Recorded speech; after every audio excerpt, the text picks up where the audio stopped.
김의겸 전 청와대 대변인의 대출 의혹 논란이 국민은행의 오락가락한 해명으로 새로운 국면을 맞고 있습니다. 외부 감정평가서를 기준으로 대출한 것이기 때문에 문제가 없다라고 얘기를 했었는데 국민은행이 받은 감정평가서에는 점포가 10개라는 평가가 없던 것으로 나타났다고 하는데 어떻게 된 것인가요? 자유한국당의 김종석 의원이 입수한 내용입니다. 점포를 4개짜리를 10개로 부풀려서 대출을 받았다. 이게 특혜가 아닌가 짚어볼 필요가 있다라고 처음에 문제를 제기했는데요. 은행에서는 맨 처음에 지하와 옥탑 공간에 있는 것을 임대 가능 목적물로 구분해서 계산했다. 그래서 정상적인 대출이다라고 해명을 했죠. 그런데 옥탑 공간에는 그런 것을 지을 수가 없지 않느냐 이런 논란이 일어나니까 상부에서 상가 개수로 대출 상한을 정하는 게 아닌데 그 자료 만든 직원을 혼냈다, 해명을 잘 못했다라는 얘기죠. 그런데 그것도 지금 확인을 해보면 어떤 말이 맞는지 알 수가 없습니다. 해명이 오락가락한데 왜 그러는 걸까요? 관련된 녹취를 한번 들어보겠습니다. 지금 김의겸 전 대변인에 대한 불법 특혜 대출 의혹 계속 뉴스로 나오고 있습니다. 보고 계십니까? 네, 보고 있습니다. 예. RTI라고 해서 임대업 이자 상환 비율 1.5를 사실 넘지 않으면 대출을 해주는 것이 지점장의 굉장히 자의적인 판단이 있어야 되는 겁니다. 알고 계십니까?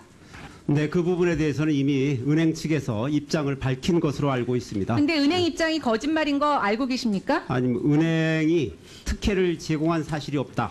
그리고 대출 서류 조작이나 과도한 대출은 없었다라고 이미 밝힌 것으로 알고 있습니다. 정부의 고위급 인사들이 이런 특혜 대출을 받았다라는 제보가 들어오고 있습니다. 관련해서 금융당국, 은행 전반에 대해서 실태 조사하고 감사하실 생각 있으십니까? 그 부분에 대해서는 아마 불법 사안이 있다면 네. 아마 하지 않을까 생각하고 있습니다. 그러면 김의겸 대변인의 사건이 불법으로 나타나지 않으면 실수 안 하십니까?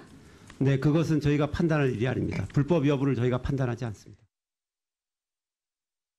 본 의원실이 국민은행으로부터 받은 대출 자료에 의하면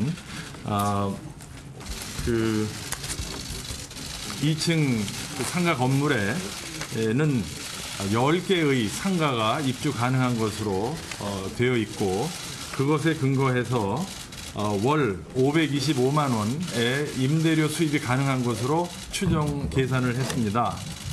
전문가들의 평가에 의하면 이 건물에는 10개의 상가가 입주하는 것은 사실상 불가능하다는 평가입니다. 지금 10억 원의 이자 부담은 350만 원이 넘고 현재 이 건물이 창출하는 임대소득은 월 300만 원이 안 됩니다.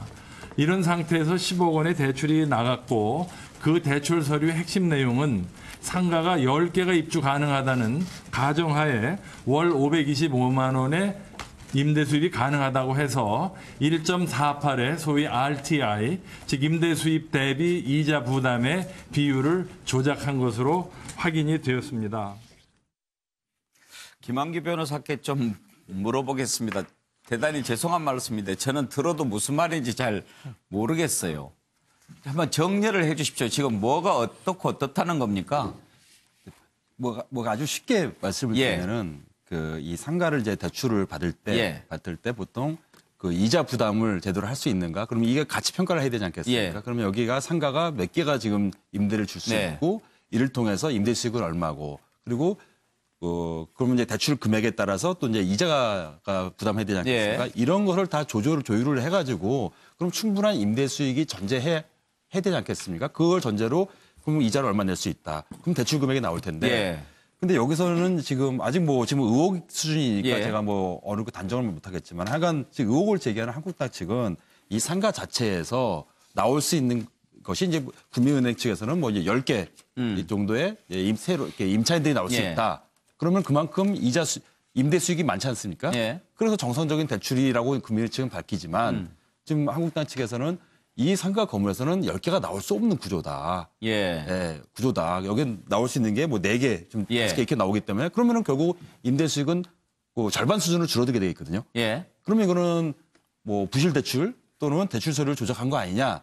좀 이런 의혹을 제기하고 있습니다. 근데 은행은 왜 상가 개수는 의미가 없다고 얘기하는지 그건 잘 못 알아듣겠던데요. 이 상가라는 것이 사실은 예를 들면은 뭐 정형화된 상가도 있습니다. 저도 뭐 이렇게 뭐 소송이나 재판을 해보면은 예. 또 어떤 상가에서는 그 예상치 못한 공간이 또 나옵니다. 예를 들면은 뭐 요즘이야 뭐 새로운 상가 큰 뭐 강남이나 이런 것에서는 다 정형화된 딱딱 쪼개는 곳이 있겠지만은 또 그렇지 않은 지역이나 지방 같은 경우에는 뭐 임차인들이 조그만 공간이 있지 않습니까? 네. 조그만 공간에서 또 임차인이 들어올 수 있는 공간이 있기 때문에 그거는 은행 측의 뭐 입장도 전혀 이해 못하는 바는 아닌데 다만 한국당 측의 지금 의혹 자체는 좀 그 한번 조사할 특히 이제 금융감독원이라든가 금융위원회에서 들여볼 가치는 있다. 왜냐하면은 그 대상자가 지금 뭐 일반 평범한 공무원도 아니고 예. 지금 직전까지 이제 청와대 대변인을 지내신 분이니까 그냥 여기서 뭐 은행에서 이제 문제 없다. 그럼 이제 이걸로 끝나는 거 아니냐. 이렇게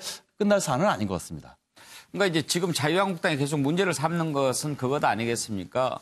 맨 처음에 청와대 대변인이 집을 청와대 관사로 옮기면서까지 해놓고 그 돈에 또 대출을 받아서 상가를 이렇게 거액을 들여서 이제 투자를 하고 이게 과연 옳은 일이냐 이랬는데 이제 물러나면서 나는 잘 모르는 일이었다.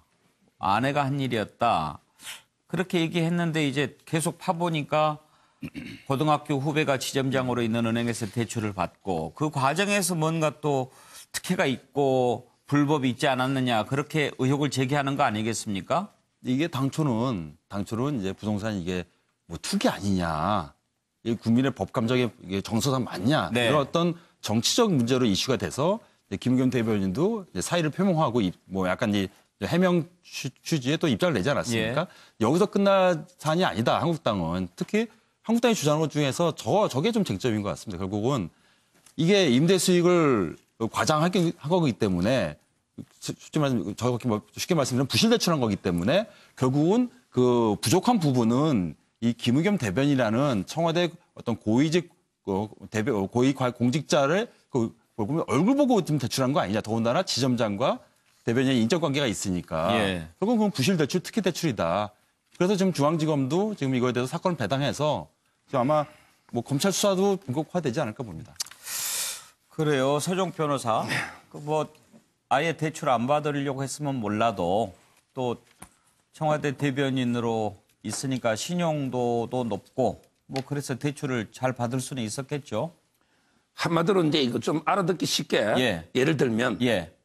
이 건물을요. 바로 이제 재개발에 포함된 이 건물은 상당히 투자 가치가 있는 거예요. 네. 근데 이걸 파는 사람의 심정이 어떻겠어요? 파는 사람이 김의겸처럼 이게 10억 2천 대출 받을 수 있으면 이 건물 팔겠습니까? 금매로 손해보고 팔겠습니까? 그건 모르죠 뭐. 판 사람도 아니 상식적으로 이익이 이 있으니까. 건물주가 대출이 10억이 가능하다면 어떻게든 대출받아 버티지. 굳이 금매로 좀 있으면 이게 개발돼서 많이 오를 텐데 굳이 이게 팔 이유가 없잖아요. 이 대출은 김의겸이니까 되는 거예요. 그다음에 이 김의겸도 일반 지점에 가면 안 돼. 이것도 이게 후배가 지점장으로 있는 국민은행에 가야만 되는 거예요.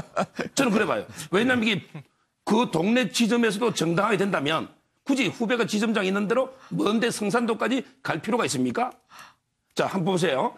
일단 이게 상가를 갖다가 4개는 분명해요. 근데 이게 10개로 하면 대출 받는 사람한테 불리한 것도 있습니다. 왜? 상가 하나당 최저 이제 보증금을 가지고 우선 변제 때문에 2,200만씩 줄입니다. 따라서 상가가 10개면 2억 2천이 평가에서 줄어요. 이 점에서는 이게 오히려 김의겸 대출이라는데 불리한 건 사실이에요. 그렇지만 이게 왜 그럼 상가를 늘리느냐? 오히려 불리한데. 그거는 왜 그러냐면 RTI라는 게 있는 거예요.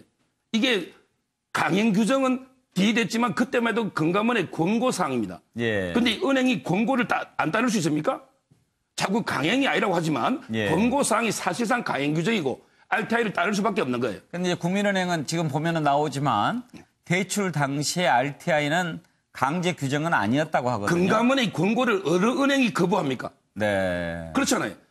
권고라는 게 행정 지도인데 이걸 어떻게 안 따를 수 있냐 말이에요. 사실상 강제란 말이에요. 사실상. 자, 그럼 이게 RTI를 보면 지금 현재 4개가 275만 원 받아요.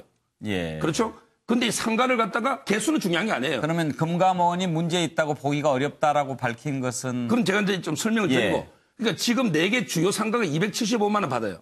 근데 10개를 했다. 저는 10개든 9개든 11개 이게 중요한 건 아니에요. 다만 이게 평가를 해가지고 525만 원으로 만들었다는 거예요.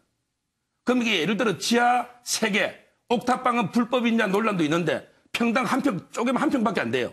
이걸 가지고 525만 원 임대료가 됩니까? 그래서 저는 개수가 9개냐 10개냐 이런 게 중요한 게 아니고 왜 이게 525만 원으로 갑자기 뛰느냐 말이에요. 실제 RTI 비율을 맞추려면 1.5배거든요. 왜 지금 이자가 350만 원이잖아요. 이걸 1.5배 하면 557만 원을 맞춰야 돼요. 근데 525만 원도 부족하니까 부인 있잖아요. 부인이 선생하고 노니까 연금 있잖아요. 이까지 해가지고 대출해 준 거예요. 이런 대출이 있습니까? 따라서 저는 이 부분은 여러 단체에서 고발해놨지만 실제 그 지하를 현장을 가보세요. 지하 상가가 임대도 불가능하지만 창고나 이게 임대주택에서 525만 원 임대료가 나오겠느냐 말이에요. 나온다면 이게 기존에 계속 임대했겠죠. 따라서 이 부분은 철저한 조사가 필요한 이런 사안인 거예요. 서정 변호사께서는 전반적으로 특혜 의혹이 매우 짙다 이렇게 보고 계시군요. 그렇죠. 이게 275만 원이 예. 지하하고 옥탑이 들어간다 해서 예. 어떻게 525만 원 2배로 뛰느냐 말이에요. 그래요. 그런데 그 건물을 원래 갖고 있던 분이 대출을 받을 수 있었으면 안 팔았을 것이다 하는 부분은 제가 잘 모르겠습니다. 김성환 평론가는 어떻게 들으셨나요? 아니 뭐 급한 돈이 필요했겠죠. 몇 억이라도. 그건 뭐 그 사람의 개인적인 사정이니까 이렇게 미리 뭐 우리가 추측해가지고 얘기하기는 좀 어려울 것 같고요. 전 뭐 지금 서정욱 변호사가 굉장히 쉽게 설명한다고 얘기를 하는데 굉장히 복잡하게 들렸어요. 무슨 말인지 잘 모르겠더라고요. 그러니까 사실 정치 공세를 하거나 의혹을 제기할 때는 사안을 복잡하게 만드는 겁니다. 사안을 복잡하게 만들면 뭔가 굉장히 많은 게 있는 것처럼 보이거든요. 그럼 그걸 계속 파고 들어가다 보면은 계속 의혹이 커지는 것처럼 착시 현상이 생길 수도 있다. 그래서 진짜 제가 쉽게 설명을 좀 드리고 싶은데요. 25억 원 시가짜리 건물이에요. 네. 근데 10억 원은 은행에서 대출받습니다. 예. 근데 지금 얘기하는 것처럼 RTI 같은 거 적용 안 받아도 일단은 그 규정상으로는 되는 건물이에요. 그럼 은행 입장에서 3년 뒤에는 어찌됐든 지금 당장 언제 부셔질지도 몰라요. 재개발이 들어가는 거 아닙니까? 그러면은 3년 뒤에는 아파트 2채 되고 상가가 나오는 건물이에요. 은행 입장에서 이것만큼 안전한 대출이 어디 있습니까? 그렇지 않을까요? 그리고 지금 김의겸 대변인 부인의 뭐 연금도 있다고 하고 김의겸 대변인의 신용도도 있을 수 있다고 봅니다. 저는.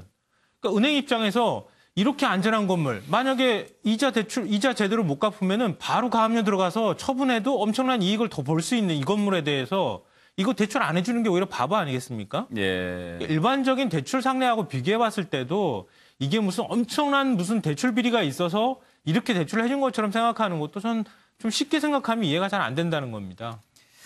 예.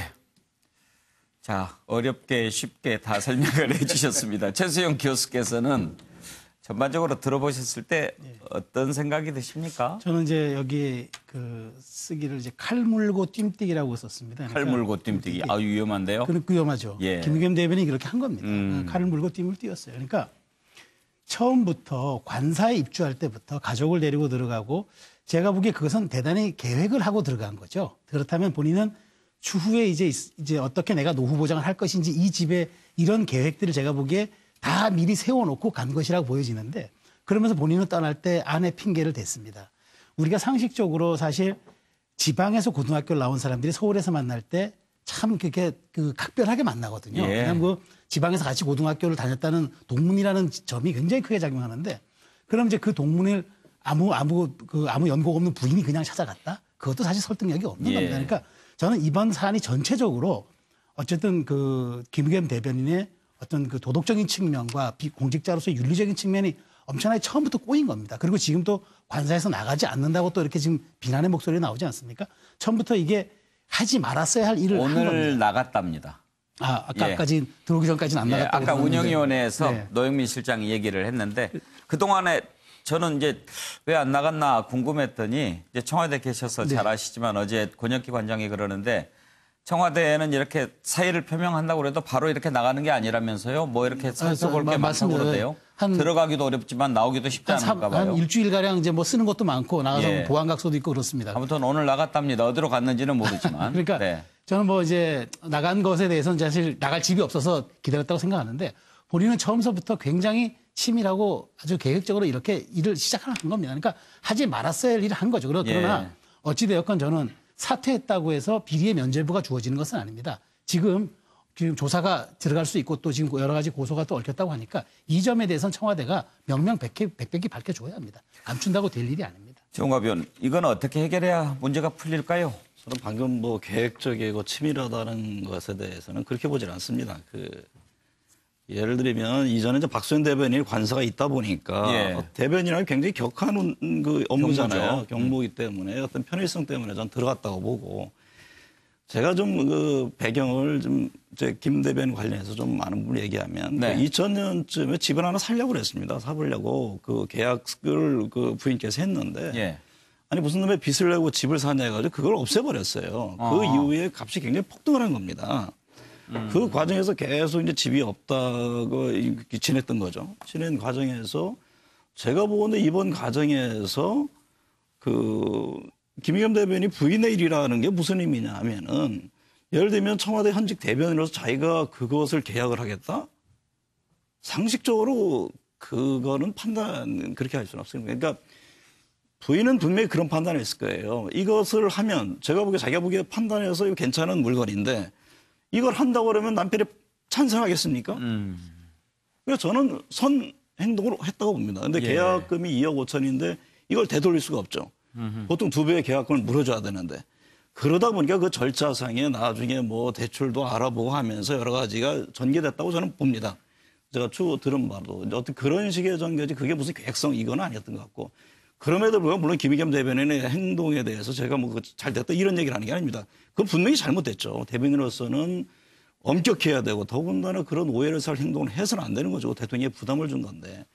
근데 제가 그 대출 과정에서도 앞서도 뭐 두 분이 상당히 상 받는 얘기를 했습니다만 25억이라는 그 상가 건물에 보통 대출의 담보 비율이라는 게 기본적으로 있거든요. 예. 뭐 7, 80%, 뭐 60, 70%. 거기 한 40% 정도 대출인 거예요. 예. 근데 그 부분에 대해서 지금 갑론을박 지금 굉장히 정쟁으로 가고 있는 건데 이거는 제가 보기에 굉장히 심플한 겁니다. 예. 조만간 저는 금감원에서 내놓을 거라고 봅니다. 그거는 아니 국민은행 담당자 불러서 사실관계 확인하면 되는 겁니다. 예. 이것을 가지고 너무 정쟁화시키고 뭐 마치 어떤 것이냐 저는 그런 차원의 문제는 아니라고 봅니다. 금감원에서 분명히 하고 또 이제 검찰에서도 조사까지 하겠다는 거 아닙니까?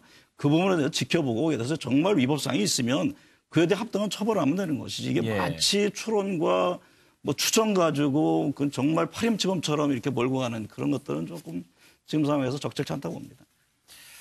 예. 정기람 의원, 왜 미소를 아니요, 뭐 미소라기보다는 알 수 없는 이게 이제 현실에서 지금 얘기되고 있는 논란이 이른바 이게 서류, 소위 이른바 대출 서류가 조작된 거 아니냐, 또 뭐 은행에 부실 심사가 있었던 거 아니냐, 뭐 이런 이제 제기잖아요. 그러면서 결국은 한국당 입장에서는 이걸 뭔가 좀 권력형, 뭔가 특혜 비리 예. 사건으로 어떻게 보면 몰고 가려고 하는 그런 의도가 엿보여요. 그러나 어쨌든 이 김의겸 대변인 입장에서는 저는 이걸 바라보는 청와대나 김의겸 대변인 입장에서는 사퇴가 이른바 물러난다고 하는 것이 혹시나 있을지 모를 비리의 면죄부가 될 수는 없다고 봐요. 예. 또 그런 면에서 이게 정권의 도덕성과 예. 관련돼 있고 인사 문제와 관련돼 있기 때문에 오히려 명명백백하게 저는 진실을 규명하는 것이 결과적으로 도움이 될 것이다. 예. 자, 그리고 세상이 어느 세상입니까? 국민은행 지점장이 자기 목을 걸고 이를테면 해주겠습니까? 아무리 친구라고 그래도? 이게 정상적인 서류 조작이라고 하는 것은 그것을 이른바 합리적으로 주장해 볼 수는 있지만 금방 확인될 얘기예요. 예. 좀 전에 정은갑 위원께서 말씀하셨습니다만 금감원 이거 명명에 빨리 확인시켜주면 되는 겁니다. 예. 이미 오늘 이 기본 입장이 나왔고요. 예. 자, 그런 데서 이걸 무리하게 이를테면 권력형 특혜 비리 사건으로 끌고 가려다 보면 여러 가지 논란에 쌓이게 되는 겁니다. 물론 감성적인 부분을 건드린 측면이 있어요. 자, 우리 청년들의 직업 1순위 지망이 뭡니까? 건물주의 건물주. 장래 희망이. 그런 어떤 세태라는 측면에서 볼 때 어떤 도덕성을 좀 그 도덕성을 건드린 측면에서 이게 좀 민감한 사안이긴 하지만 오히려 사건의 내용은 금방 명명백백하게 밝혀질 수 있다. 저는 이런 관점에서 이 사건을 좀 볼 필요가 있겠다 보여집니다. 예. 김수관 평론가 어떤 네. 말씀? 뭐 짧게 한 말씀만 드리고 예. 싶습니다. 뭐 지난번에도 제가 김의겸 대변인은 사퇴하는 게 맞다. 네. 제일 뭐 분명하게 말했던 사람 중에 한 명으로서 말씀을 드리는데요. 그러니까 대변인 사퇴하고 난 다음에 마치 부관 참지하듯이 이런 식으로 하는 게 맞는 거냐. 이런 좀 문제 제기를 하고 싶고요. 예. 뭐 인사청문회에 나온 박영선 의원 같은 경우에도 지금 10개 혐의로 고발했다고 이렇게 얘기를 하는데 그러니까 정치 공세도 좋고요. 거기에 따르는 뭐 법률적인 문제를 제기하는 것도 괜찮지만 어떤 한 사람에 대해서 그 사람이 책임지고 물러난 부분까지 그리고 이 사실 합리적으로 생각해봐도 또 이렇게까지 할 필요까지는 없을 거라고 생각이 되는데 물론 이건 제 생각입니다만 이렇게까지 정치 공세를 하고 사람을 바닥으로까지 떨어뜨리는 게 맞는 거냐. 예. 저는 이 부분에 대해서는 좀 의문이 있습니다. 예. 그러니까 책임지는 선이 어디까지인지는 좀 정치권이 그 누구도 잘 알 거라고 생각을 하고요. 이런 식으로 따지고 들어가면요. 저 김의겸 대변인이 샀다고 하는 그 건물에 찾아갔던 자유한국당 모 의원은 집이 네 채라서 월화수목 이렇게 돌아가면서 자러 다닌다는 얘기까지 나오고 그러거든요. 이렇게까지 정치 공세가 자꾸 되돌아서 돌고 돌게 되면은 국민한테 다 신뢰를 잃게 된다. 예. 그러니까 잘못한 부분이 있으면 그 부분에 대해서 책임지게 하고 그리고 그것에 합당한 것만큼 공격을 하는 게 맞다고 저는 생각합니다. 예. 맨 처음 이 문제가 불거졌을 때 김성환 평론가가 단호하게 김의겸 대변인 물러나야죠. 그렇게 얘기하신 거 제가 네. 기억납니다. 다음 이슈로 넘어갈까요?